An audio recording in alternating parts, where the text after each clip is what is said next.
Hello साथियों, आप सभी का स्वागत है अपने यूट्यूब परिवार सिकंदर क्लासेज पर। पिछली वीडियो में हमने क्लास 10th के फिजिक्स के सिलेबस के बारे में जाना था, जिसमें पहला चैप्टर था प्रकाश का परावर्तन। तो आज हम प्रकाश के परावर्तन से संबंधित कुछ टॉपिक के बारे में जानेंगे, जिसमें सबसे पहले हम प्रकाश के बारे में जानेंगे कि प्रकाश क्या है। प्रकाश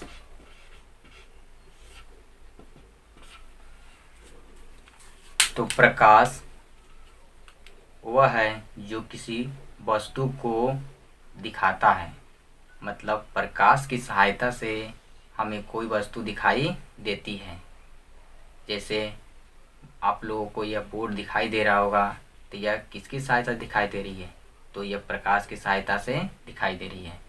मतलब जिसकी सहायता से कोई वस्तु दिखाई देगी वही प्रकाश कहलाता है।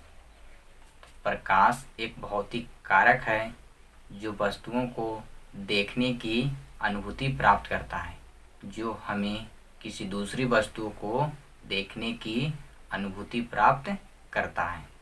प्रकाश जो है स्वयं अदृश्य होता है। प्रकाश स्वयं अदृश्य होता है, परंतु यह वस्तु को दृश्य बनाता है। अर्थात प्रकाश दिखाई नहीं देता है, लेकिन यह वस्तु को दिखाई देने वाला बनाता है, वस्तु को दिखाई देने करता है। आगे समझेंगे। प्रकाश के कुछ मौलिक गुण होते हैं। जैसे पहला गुण है प्रकाश हमेशा सीधी रेखा में गमन करती है। प्रकाश जो होती है हमेशा सीधी रेखा में गमन करती है। जैसे आप लोग एक टॉर्च लीजिएगा और एक सीधी पाइप लीजिएगा और उसके एक छोर से टॉर्च मारिएगा तो वह दूसरी छोर निकल जाएगा। लेकिन एक टेढ़ी पाइप लीजिएगा और इसके एक छोर से लाइट मारिएगा तो दूसरी छोर नहीं निकलेगा। इससे हमें पता चलता है कि प्रकाश हमेशा सीधी रेखा में गमन करती है। दूसरा कि प्रकाश ऊर्जा का एक रूप होता है, अर्थात प्रकाश ऊर्जा का एक स्रोत है। जैसे आप एक वस्तु को वायुमंडल में बाहरी वातावरण में रख दें और उस पर प्रकाश पड़ता है तो वह वस्तु गर्म हो जाती है, जिससे हमें पता चलता है कि प्रकाश में ऊर्जा होता है जो वह वस्तु को गर्म कर दिया।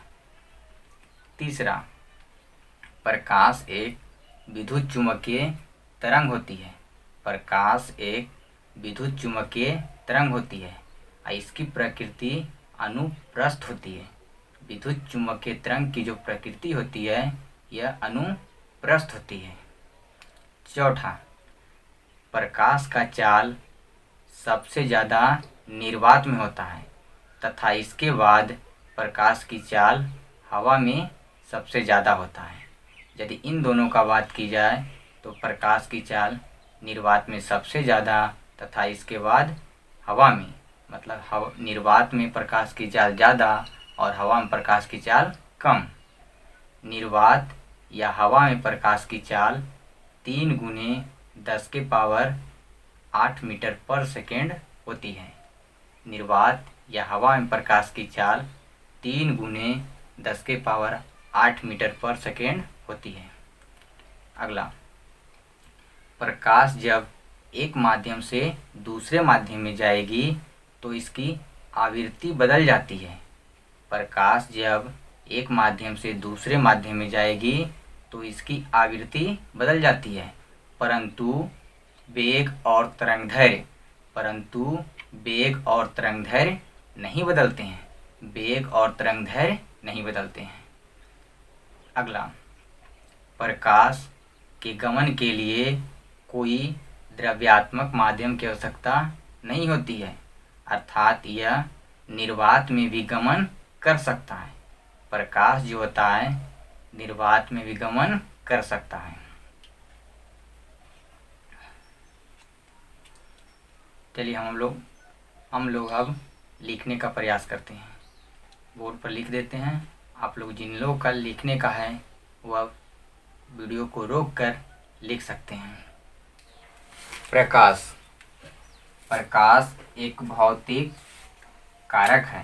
प्रकाश एक भौतिक कारक है जिसकी सहायता से हम किसी दूसरी वस्तु को देखने की अनुभूति प्राप्त होती है। किसी दूसरी वस्तु को देखने की अनुभूति प्राप्त होती है, अर्थात प्रकाश की सहायता से ही हम किसी दूसरी वस्तु को देख पाते हैं।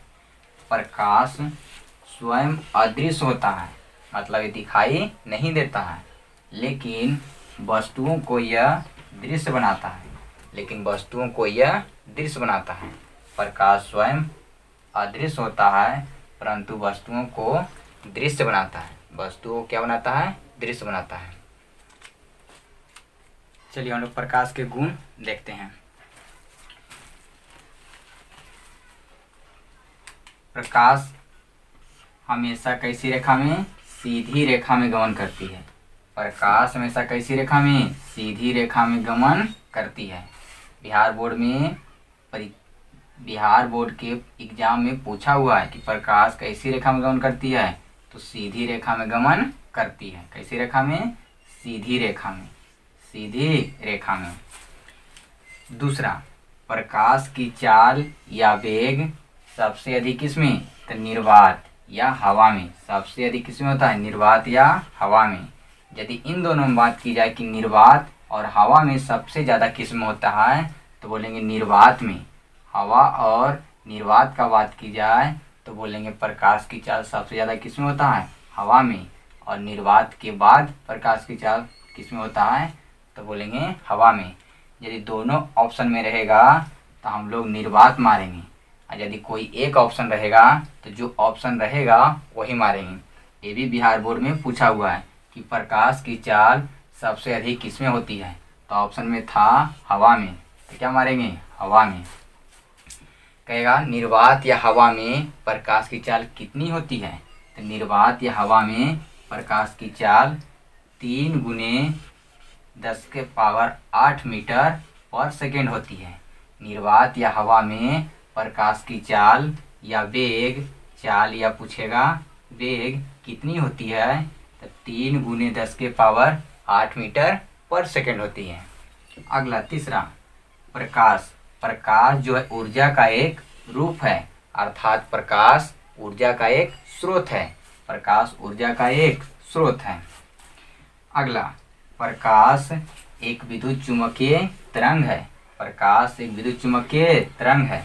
इसकी प्रकृति, मतलब इस तरंग की प्रकृति कैसी होती है, तो अनुप्रस्थ होती है। कहेगा विद्युत चुम्बकीय तरंग की प्रकृति कैसी होती है, तो बोलेंगे अनुप्रस्थ होती है। कैसी होती है? अनुप्रस्थ होती है। बिहार बोर्ड में ये भी पूछा हुआ है कि प्रकाश इनमें से है, तो प्रकाश ऑप्शन में था विद्युत चुम्बकीय तरंग। अगला, पांचवा, प्रकाश जब एक माध्यम से दूसरे माध्यम में जाएगा। एक माध्यम से कहाँ जाएगा? दूसरे माध्यम में। जब एक माध्यम से जाएगा दूसरे माध्यम में तो आवृत्ति नहीं बदलती है। प्रकाश जब एक माध्यम से दूसरे माध्यम में जाएगी तो इसकी आवृत्ति नहीं बदलेगी, अर्थात आवृत्ति अपरिवर्तित रहेगा, परंतु वेग और तरंग दैर्घ्य बदल जाते हैं। मतलब वेग और तरंग दैर्घ्य परिवर्तित हो जाते हैं। अगला छठा, प्रकाश के गमन के लिए कोई द्रव्यात्मक माध्यम की आवश्यकता नहीं होती है। प्रकाश के गमन के लिए कोई द्रव्यात्मक माध्यम की आवश्यकता नहीं होती है, मतलब यह निर्वात में भी गमन कर सकता है। आप लोगों को लिखने का है तो वीडियो को रोक कर लिख सकते हैं।